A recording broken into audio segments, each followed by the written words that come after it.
شفقت والا کام کرے، اور شفقت وہیں ہوتی ہے جہاں کوئی غلطی ہوتی ہے، درگزر وہیں ہوتا ہے جہاں کوئی کوتاہی۔ عورت اطاعت کرے، فرما برداری کرے، اس کو حکم ہے، خامن درگزر کرے، شفقت کرے، اور کوئی کوتاہی دیکھے، کوئی غلطی دیکھے، اس پر پردہ پوشی کرنے کی کوشش کرے۔ یاد رکھیں اعلیٰ حضرت فاضل بریلوی رحمۃ اللہ علیہ فرماتے ہیں جو مردان خدا ہے، جو اللہ کے بندے ہیں، جو مردان خدا ہے، فرمایا ان کا طریقہ تو یہ ہے کہ وہ اپنے گھر والوں کی بڑی بڑی غلطیاں معاف کرتے ہیں، بڑی بڑی کوتاہیاں، بڑی بڑی۔ حضرت ابو الحسن رحمۃ اللہ تعالیٰ علیہ، جناب ابو الحسن خرقانی بہت بڑے درویش صوفی گزرے اور صاحب بصیرت اور زندہ اور بیدار مغز صوفی تھے، صرف ہو والے صوفی نہیں تھے۔ ان کو خبر ہی نہیں کہ معاشرے میں میں کھٹکتا ہوں دل عالم میں کانٹے کی طرح، اور تو فقط اللہ ہو اللہ ہو اللہ ہو۔ حضرت ابو الحسن خرقانی خانقاہ بھی آباد کرتے تھے، اور معاشرے میں کبھی ظلم ہوتا تھا تو بادشاہوں کا جا کے حقہ پانی بھی بند فرما دیا کرتے تھے۔ بڑے بیدار مغز اور بیدار ذہن صوفی تھے۔ حضرت باعزید بستامی رحمۃ اللہ علیہ کے سجادہ تھے، اور محمود غزنوی آپ کا مرید تھا۔ اب بہت صاحب بصیرت بادشاہ ہوا ہے، وہ آپ کا خدمت گزار تو حاضر ہوتا تھا۔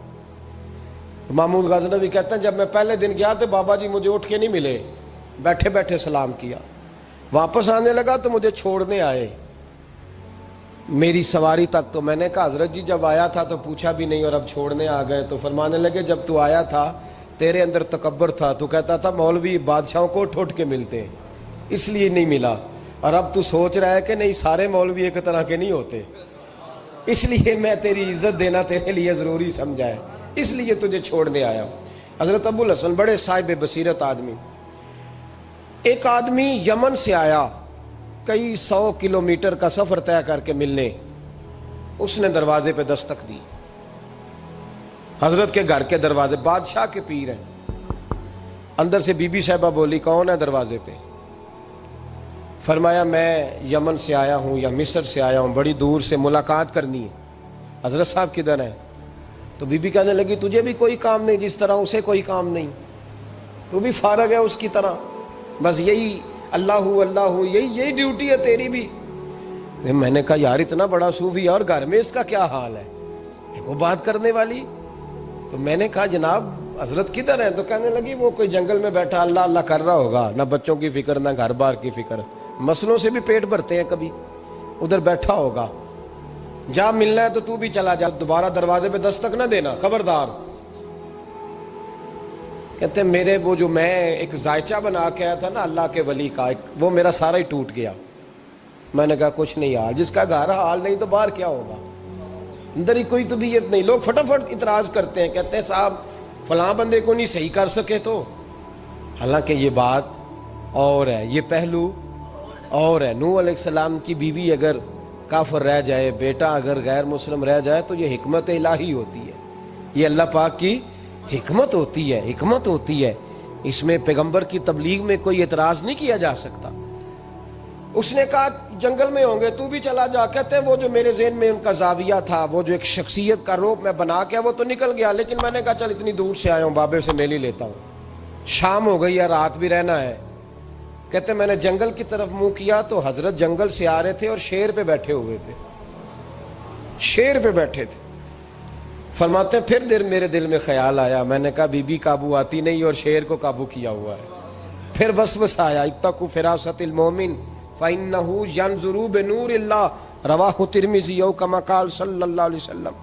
اللہ کے رسول فرماتے ہیں مومن کی فراست قلبی سے ڈرو، وہ تو اللہ کے نور سے دیکھا کرتا ہے، اللہ کے دیے ہوئے نور سے دیکھتا ہے۔ اللہ اکبر۔ جب یہ بات سنی نا، اس نے کہتے میں نے دل میں سوچی تو حضرت میرے دل کی بات جان گئے اور فرمانے لگے او بھائی، کہتے میں نے کوئی حال بتایا نہیں، خود ہی فرمانے لگے میاں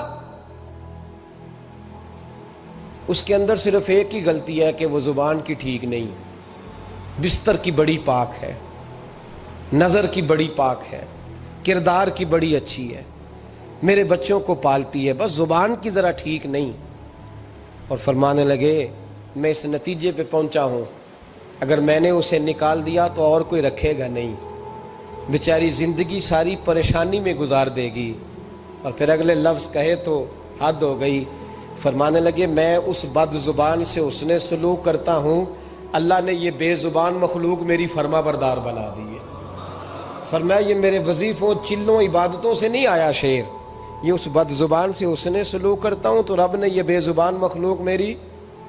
اب یہ گنجائش، یہ حکم خامند کے لیے ہے، یہ تقریر سن کے بی بی نہ کہہ دے کہ میں نے بد زبان ہونا ہے تو آپ فرما برداری کریں میری، تو یہ جس کے لیے بات ہو اسی تک رہے۔ خامند کو حکم ہے کہ اگر کوئی کوتاہی ہے تو اس کوتاہی کی پردہ پوشی کرے۔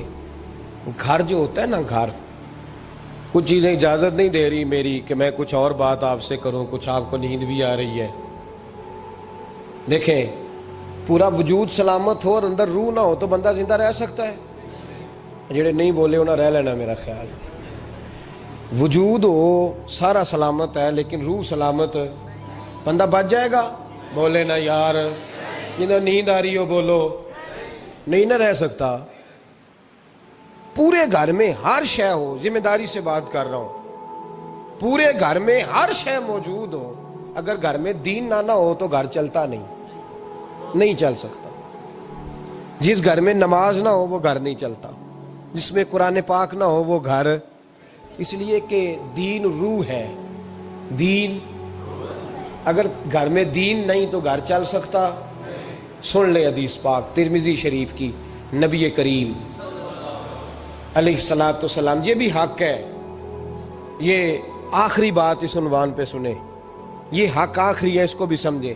ترمذی شریف میں نبی پاک علیہ السلام نے فرمایا، دعا دی حضور نے، نبی پاک فرماتے ہیں اللہ اس بی بی کو جزائے خیر دے، اللہ اس پہ رحم فرمائے جو سویرے اپنے خامند کو نماز کے لیے جگاتی ہے اور اگر نہ اٹھے تو پانی ڈال کے جگاتی ہے، اور فرمایا اللہ اس خامند پر رحم کرے جو سویرے اپنی بیوی کو نماز کے لیے جگاتا ہے اور اگر نہ اٹھے تو پانی ڈال کے جگاتا ہے، رحم کرے۔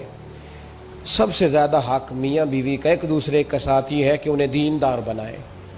دین کی جس بات کا خامند کو پتہ ہے، اعلیٰ حضرت نے لکھا ہے کہ خامند کی ذمہ داری ہے بیوی کو تعلیم دینا، یہ اس کی ڈیوٹی ہے پردے کا پابند کرانا، اس کی ذمہ داری ہے کہ اسے قرآن و سنت کے جو احکام پتہ ہے اپنی بیوی کو سکھائے، اس کو بتلائے، اس کو سمجھائے، ذمہ داری ہے اس کی۔ فرمایا اللہ اس پہ رحم کرے، ذمہ داری ہے، ایک دوسرے کو مذہب سے آشنا کریں، پیار کے ساتھ محبت کے ساتھ قائل کریں۔ خامند بڑی باتوں میں روٹھ جاتا ہے، اگر کبھی اس بات پہ بھی روٹھ جائے کہ آج نہیں روٹی کھانی تیرے ہاتھ کی، انہیں نماز ہی نہیں پڑھی تو آج نہیں میں نے تیرے ساتھ کوئی بات کرنی اس لیے کہ تیری آواز گلی میں نے سنائی دی ہے مجھے، تو خامند کو چاہیے کہ اسے دینداری سکھائے۔ عورت کو بھی چاہیے کہ وہ کہے صاحب تھوڑی روٹی کھا لینی ہے لیکن مہربانی کریں حلال رزق لے کے آئے، مجھے زیادہ کپڑوں کی ضرورت نہیں، میں پرانے پہ گزارا کر لوں گی لیکن میرے بچوں کے حلق سے ہرا نہیں گزرنا چاہیے کہ دینداری ایک دوسرے کو سکھائیں، ایک دوسرے کو۔ حضرت سلطان باہو کا نام تو سنا ہوگا آپ حضرات نے، الحمدللہ کافی لوگوں نے سنا ہوگا۔ حضرت سلطان باہو رحمۃ اللہ علیہ کے جو والد تھے ان کا نام تھا حضرت بازید، جاگیردار تھے، دنیا دار تھے، بہت بڑے مالدار تھے۔ فرماتے مذہب کی طرف میرا رجحان نہیں تھا، چوتھی شادی کی بی بی راستی کے ساتھ۔ بی بی صاحبہ بڑی نیک تھی، بی بی صاحبہ کہتی ہیں میرا دل کرتا تھا میرا خامد بھی نمازی ہو جائے، اور عام دنیا دار نہیں تھے، 7 جاگیروں کے مالک تھے۔ بڑا مشکل ہوتا ہے، پیران عظام کے آستانوں پہ غریب لوگ رہ گئے، جڑا 4 جماعتاں پڑھ جائے یا پیسے آ جائیں انہوں نے تو کسی پیر دی لوڑ ہی کوئی نہیں، اور اگر بندہ مالدار ہو تو کئی پیروں دے آپ مرید ہوندے نے، وہ کہتے ہیں مینوں آپ کنے پیر سلوٹ کر دیں۔ ایک صاحب نے میری ایک دفعہ افطاری کی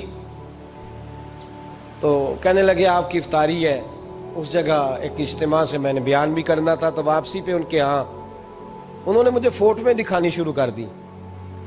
اب یہ بھی ایک مسئلہ ہے نا، کیا کہتے ہیں اس کو، سیلفی جی، بڑے بڑے سیانے بندے ساری دیہڑی یہی کام کرتے رہتے اور کم ہی کوئی نہیں سرے، تو وہ مجھے تصویریں دکھانے لگے، اے پیر صاحب دی بھی میں دعوت کیتی، اے پیر صاحب دی بھی میں دعوت کیتی، اے پیر صاحب دی بھی میں دعوت کیتی، اے پیر صاحب دی بھی میں دعوت، 14-15 پیر مجھے گنوا دیے۔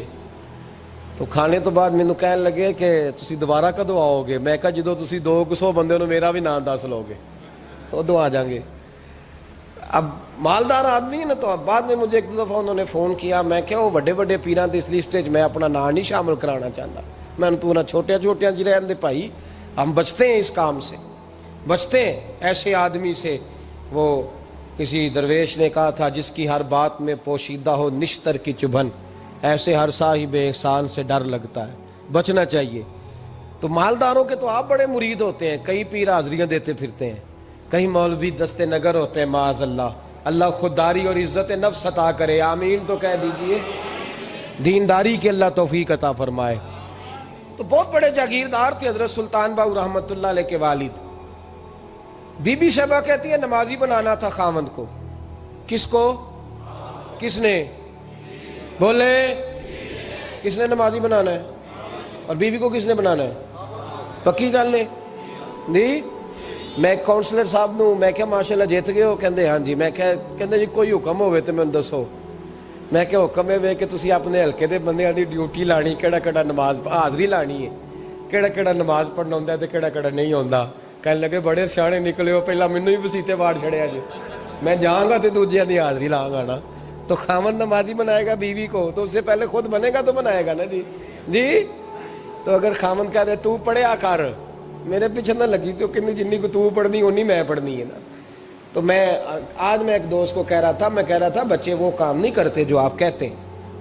اور میں نے جمعے میں بھی کہا تھا بچے وہ کرتے ہیں جو ہمارا عمل دیکھ کے بچے چلتے ہیں, صرف بات پہ عمل نہیں کرتے. بی بی راستی کہتی ہے میں نے ٹھان لی کہ میں نے اس جگیردار کو, وڈیرے کو, اس موٹے بڑے چودھری کو میں نے نمازی بنانا اور بنا کے دکھانا ہے نمازی. بی بی صاحبہ کہتی ہیں کہ وہ جس خاتون کی بھی باری ہوتی تھی, 4 بیویاں ہوتی تھیں, وہ اس کا حق ادا کرتے تو بعد میں اپنی خوابگاہ میں جا کے آرام کرتے. ان کا جو خادم تھا ملازم, وہ رات کو دودھ کا پیالہ انہیں دینے جاتا تھا, سونے سے پہلے ان کے پاس دودھ کا پیالہ پہنچتا تھا. تو بی بی صاحبہ کہتی ہیں میں نے رات کو ملازم سے کہا دودھ دینے تو نہیں جائے گا, میں جاؤں گی. تو میں آدھی رات کو دودھ کا پیالہ لے کے حاضر ہوئی. تو کیسے آئی؟ میں نے کہا بی بی ہوں, آ گئی ہوں, تو اب مہربانی کریں. میں نے کہا اگر اجازت دیں تو آپ کے پیر نہ دبا دوں. چل دبا دے. بی بی کہتی ہیں پیر دباتے دباتے میں نے کہا اگر اجازت دیں تو صبح نماز کے لیے جگا دوں. یہ نماز کی تبلیغ ہو رہی ہے. تو بابا جی پتہ کیا کہتے ہیں حضرت بازید, کہنے لگے تو مجھے جانتی نہیں, خبردار مجھے تبلیغ کرنے کی کوشش کی. اس گھر میں رہنا ہے تو سانس اونچا نہ لینا, پتہ ہے تو کس کے ساتھ بھی آئی, خبردار. کہتے میں چپ کر کے آ گئی. اگلے دن پھر دودھ لے کے پہنچ گئی تو انہوں نے آنکھ کھول کے دیکھا میری طرف, پھر آ گئی ہے. میں نے کہا اب میرے خاوند ہیں, میرے سر کے تاج ہیں, پیر دبا دوں؟ کہ دبا دو. کہتے ہیں میں نے 10 منٹ پیر دبائے تو میں نے کہا اگر جان کی امان پاؤں تو فجر میں جگا دوں. میں نے جلال فرمایا. کہنے لگے تجھے کہا تھا نا کہ مجھے کسی کا مشورہ قبول نہیں, تو کون ہوتی ہے مجھے بات کرنے والی, چل دوڑ جا. بی بی صاحبہ کہتی ہیں میں 10 دن جاتی رہی. کتنے دن؟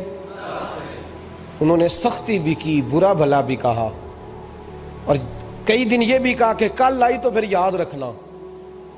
کہتی ہیں 10ویں دن میں گئی تو حضرت بازید کہتے ہیں میرے دل میں خیال آیا یہ جان چھوڑنے والی نہیں, یہ باز نہیں آئے گی. اور چلو ہے بھی تو میری بیوی, غلط بات بھی کوئی نہیں کر رہی, کہہ بھی نماز کر رہی ہے. کہنے لگے اگر میں سویرے اٹھ جاؤں تو پھر دوبارہ تو نہیں آئے گی, تو دوبارہ تو نہیں آئے گی. یہ دیکھیں میاں بیوی کا آپس میں رشتہ. سویرے اگر میں اٹھ جاؤں نماز کے لیے تیرے کہنے پہ تو میری جان چھوڑ دے گی تو. بی بی صاحبہ کہنے لگی میں دوبارہ نہیں آؤں گی, آپ مہربانی کریں سویرے اٹھ جائیں. کہنے لگے چل تو میری بیوی ہے, ایک بار مان لیتا ہوں تیری بات, سویرے جگا دینا. بی بی راستی کہتی ہے میں پہلے سو کے اٹھا کرتی تھی, وہ رات میں سوئی نہیں. کہتی میں ساری رات رو کے گزار دی, ساری رات, اور بیدار رہ کے گزار دی. سویرے فجر کے وقت پانی گرم کیا, بغل میں مصلی لیا, خامد کو بیدار کیا, وضو کرایا, اور کہتی ہیں جب وہ اللہ اکبر کہہ کے سنتوں کی نیت باندھی تو میرے اس طرح آنسو گرے جیسے سیلاب آتا ہے اور دریا کا بند ٹوٹتا ہے. اور میں نے رو کے کہا مولا میرے اختیار میں یہیں تک تھا, میں مصلی پہ کھڑا کر سکتی ہوں, میں دل تو نہیں نہ بدل سکتی, وہ تیرے قبضے میں ہے, مقلب القلوب ہے, فضل کر اس کا دل بدل دے. فرماتی ہیں میں روتی رہی,